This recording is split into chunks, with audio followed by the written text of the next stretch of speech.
Hello, all, and welcome back to Learning with Jelly. So, today we're on our fourth video of our Python Fundamental series. This series is to make sure that we have some Python fundamentals and basic knowledge down pat before we go to machine learning and other data analytics and data science concepts. And today is all about dictionary comprehensions. Now, the previous video was list comprehensions, and the previous video before that was for loops. I highly recommend that you look at both of those videos. That's going to give you a brief tutorial about those two. Now, today we're going to talk about dictionary comprehensions. Now, the main difference between dictionaries and lists in Python, as you can see for this visual, I absolutely love this visual, is that dictionaries is going to have this key value pair thing going on. And list just has an indices, okay, and its corresponding value. All right. So at the 0th position, here's the value. At the first position, here's the value. Whereas keys are going to be meaningful. They're going to have this key value pair. Okay. So keep that in mind of those key differences between dictionaries and lists as we go through the tutorial. So, the objectives today: first, why should you care? How are dictionaries even used in data science? What is a dictionary? We're going to talk about common dictionary methods, just like we did for strings and lists. We're going to talk about the zip, dict, and range functions. We already talked about the range function in our last video, but we're going to talk about it again. Then we're going to talk about the dictionary comprehension, how to create one, and then you're going to have time to create your own dictionary comprehensions as well. So, why should we care? So, how are dictionaries actually used in data science? So, it's used to map objects in video games. Right now, I'm playing Kirby in the Forgotten Land. So, Kirby has to know what to do. Kirby is an object and he can be a key, and then he's going to have some values associated with it. Dictionaries are also the heart of database management systems. So, a lot of you guys are going to be pulling data from a database. You might even be managing the database or creating the database, depends on what role you go in. So, a database tends to have a whole bunch of files and the descriptions associated with those files. So, the file is going to be the key, and that description is going to be the value. And it's also used in unit testing for when people are putting code into production to check for certain bugs. Okay. So, at least once, if you go into data science, data analytics, you're going to either subconsciously or consciously be utilizing a dictionary. Okay. And here's a nice little video, or a picture, better yet, down here, where we see this key value pair type of relationship, where we have the key of name with the corresponding value of Bob, the key of age with the integer of 25, etc., etc. Okay. All right. So now, what is a dictionary? So, as I already mentioned, dictionaries is a collection. So, it's just like a list that stores data in key value pairs. Unlike a list that's surrounded in brackets, they're going to be surrounded by curly braces. They can be changed, and you can access a value by calling on the key. So, in this picture that we have up here, right? And let me get my handy dandy drawing tool ready. In this picture, we have this first item. This item has a key 1 with a corresponding value of apple. Then there's a comma. The next item has the key of 2 with a corresponding value of 1 plus. Okay. So they have these key value relationships in dictionaries. All right, so some three most important methods for dictionaries is going to be dot keys, where you're going to be able to return the keys from the dictionary. So if it was in a database management system and that was a whole bunch of files, along with the files descriptions, you can return the file names. Those would be the key. Dot values would be the descriptions of the files, and the items would be the file description pair. Okay, so let's see a quick example. So I have a Disney dictionary here. It has the key of name with the value Jasmine, and it has the key of age with the value of 17.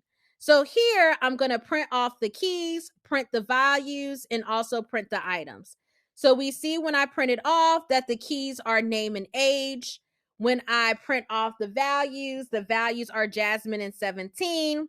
And then when I print off the items, I get these tuples. Tuples are just surrounded in parentheses, where I get name and Jasmine as one item and age and 17 as the next item. Okay. So pretty easy to use these methods on your dictionary objects. Okay.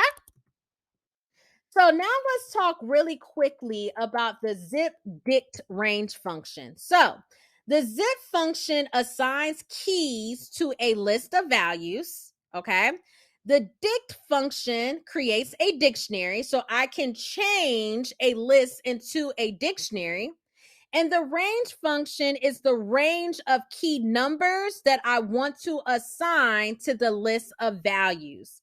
So in this example that we see up here, I have my keys, okay, name, age, and skill. I have my values of Chris, 33, and Python, and both of these are stored as lists. So say, for instance, I want to create a dictionary. So I'm going to have the dictionary, and inside the dictionary, I'm going to zip the keys up with the corresponding value. So I'm going to zip name and Chris together. I'm going to zip age and 33 together. And I'm going to zip skill and Python together. Oops, sorry about that. And so when I do that, I get out a dictionary, right? I have the curly braces and I have all of the items in my corresponding dictionary. Okay. So that's what the zip function does. It zips up keys and values together. The outside dictionary function then casts this list as a dictionary. Okay.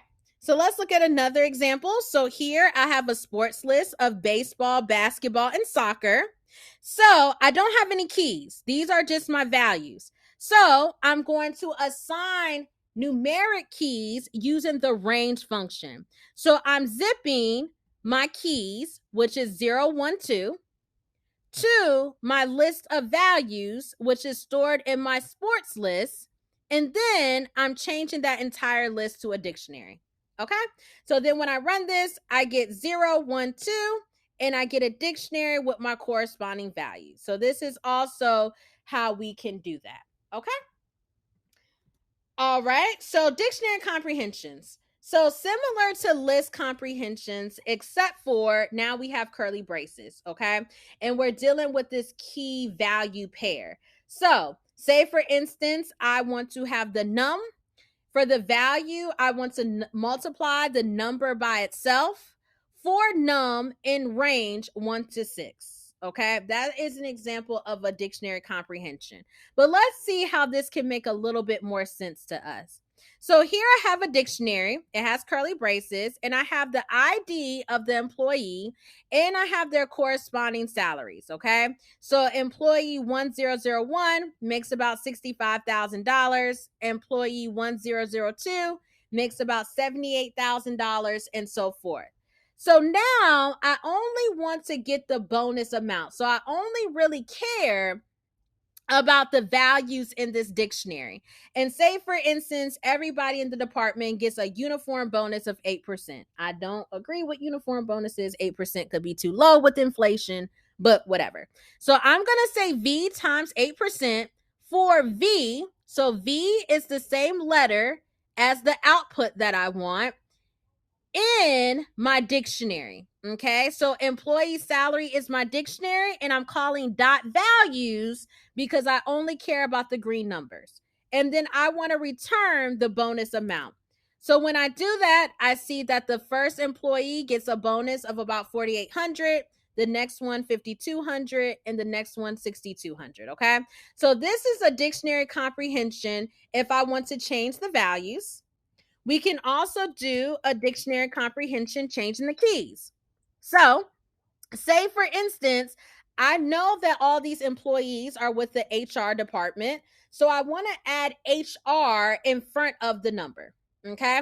So I'm going to say HR plus an empty string because I want a space, plus the key, which in this case is the ID, for K. K is the same as it is here in my employee salary dictionary, and I'm only concerned about the keys.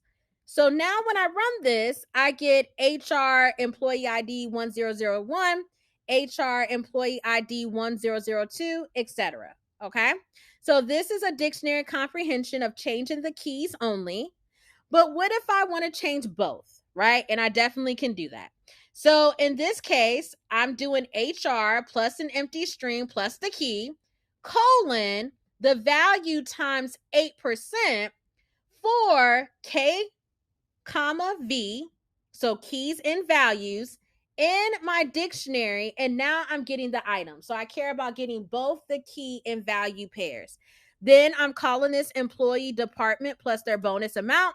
And now I get my employee IDs that is preceded by HR and their corresponding bonus amounts. Okay. So I can do dictionary comprehensions, just calling on the values. I can do dictionary comprehensions, just calling on the keys, or I can call on the items themselves. Okay. And so this is a brief introduction into dictionary comprehensions. All right. So, with that being said, that is the end. So, please practice dictionary comprehensions. If you want access to the notebook, I will have a link in the description to the GitHub. And within the Python fundamentals folders, you will have the dictionary comprehension notebook that you can clone down. But thank you all for watching Learning with Jelly. Please like, comment, and subscribe. And I will see you on the next video.